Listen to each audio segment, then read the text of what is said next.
Women want more. Women expect a lot more from a man these days. What women want. All sorts of titles of donkey's years ago. I used to read all the time. You'd hear it on daytime TV, and it's just all based on sickening greed. Now, I'm just going to very briefly run over an article I found from 2010, Daily Telegraph, title of which is Tokyo Sees Rise in Divorce Ceremonies. Apparently the Japanese are celebrating their divorces by ceremoniously smashing their rings to pieces, and anyway, that's not the point that I'm going to talk about in this video. Let me just scroll down a little bit. I'll leave a link in the description box if you want to read the entire article, but I've just scrolled down to the only bit I'm interested in today.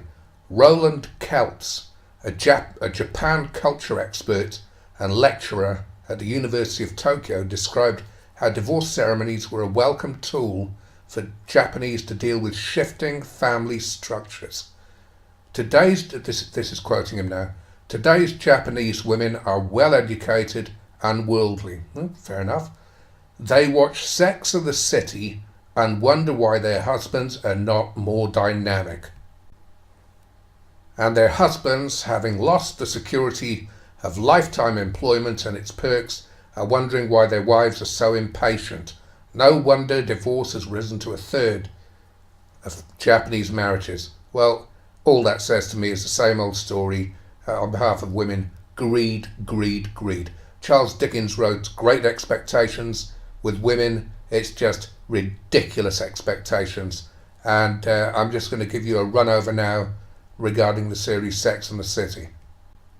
And you can find plenty of articles online about the cultural impact that Sex and the City has had on women. And anyway, it's about four absolutely ordinary New York gals and their sexual escapades and their relationships with each other and with men.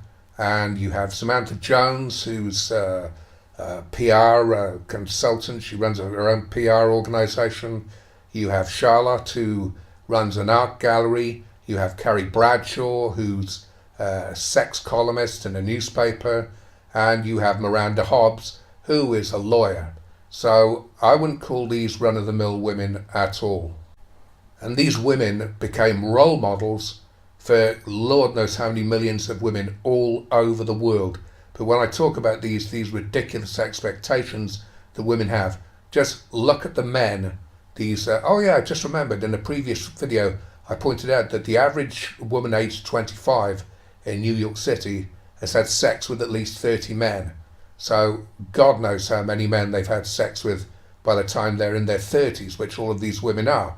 Although Miranda Hobbs once did a count of the men she slept with for her boyfriend Steve, and it was well over 30 as I recall, and he said that wasn't bad, and Steve was a humble barman, very unlike most of the men that these women slept with. But of course in the end, and sorry to spoil the ending for all you guys who are going to go dash out and get the box set of the entire series, Steve of course ended up having his own bar and owning his own bar, so he had to be successful. And again, not wanting to spoil it for you, Carrie Bradshaw ends up with a character called Big, who had a vineyard in Napa. Of course he did. Average kind of man you'd meet every day. I think he was a financier.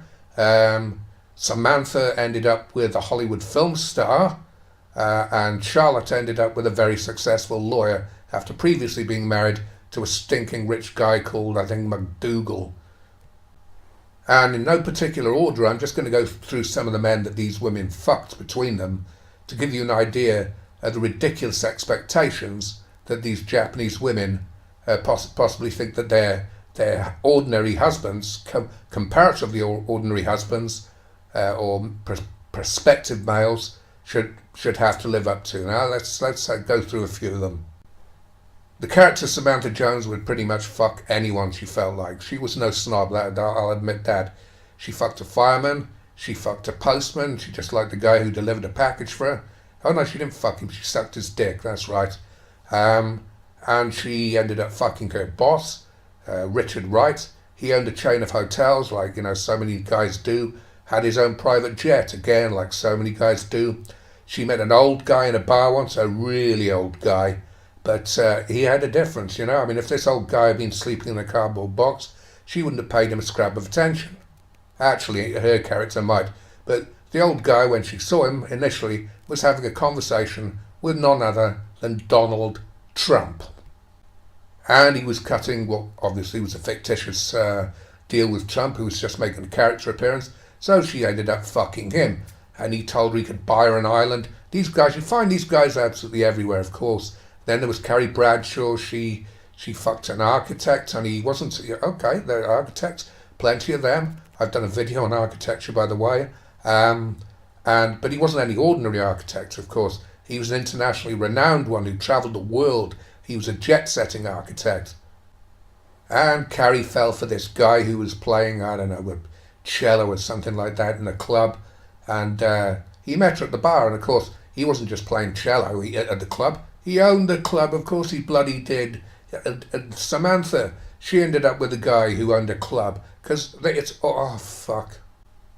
You know, it's exactly the same in these women's romantic novels. The guys are always these, they have these chiseled jaws, these gleaming white ivory teeth, a mocking smile, and they've always got their own private fucking jet. It's like these rom-coms, you know. You think of that film, The Proposal, with Sandra Bullock, and she ends up wanting to marry his secretary so that she could stay in the country in the United States, and of course his parents own, I don't know, they own an island, they own half a fucking town, they're stinking rich. It's always Meg Ryan did a rom-com, and she was with Kevin Kline, and he was a dirty, grubby smuggler, apparently, but of course his parents own a vineyard as well. There's always a vineyard in there. And then there was another character in there. I can't even remember which one of the women was fucking this guy, but he was fabulously wealthy, and his parents had a huge ranch in, I don't know, Argentina.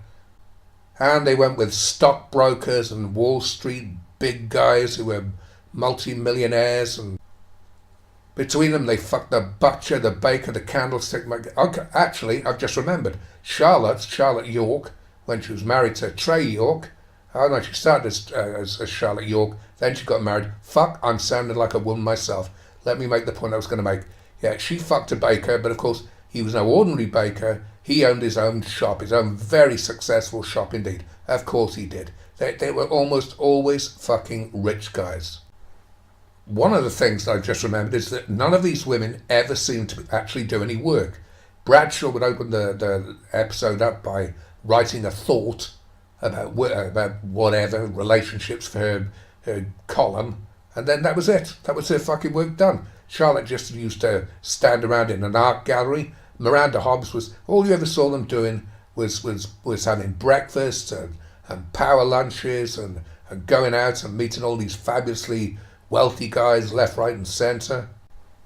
Bradshaw had a fetish for shoes that were, I think Manola Blahnik were her favourites, $400 a pop. And one of the characters, Miranda, worked out one day when they were in a shoe shop that Carrie had spent $50,000 on shoes. And these are examples for women, are they? These are sound fucking examples. This great big deal was made by so many feminists about the troubles that Miranda Hobbs, the lawyer, had juggling her career when she eventually had to cut down her hours with having a baby Brady.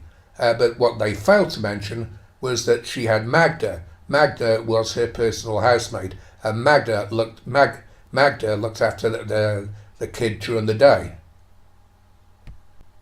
Oh yeah, I forgot. Sometimes she did slum it. She wanted to fuck a guy called Friar Fuck. She wanted sex with a priest. She'd fuck anything. Sorry, that's not Miranda. That's Samantha. It's so that between these women they fucked so many men that it's difficult to keep up. Sorry if this has bored you silly, but I had to watch that I had to watch the entire damn series, for research purposes. For any guy who watched all of these series like me, it's just merely light entertainment. But for women, these Japanese women, it clearly means far much more. They are clearly deeply affected by the mainstream media, and it just makes me realise even more. Women should not have the right to vote. They cannot protect themselves. They need men to do it for themselves. They can't protect themselves from themselves. They're fucking stupid.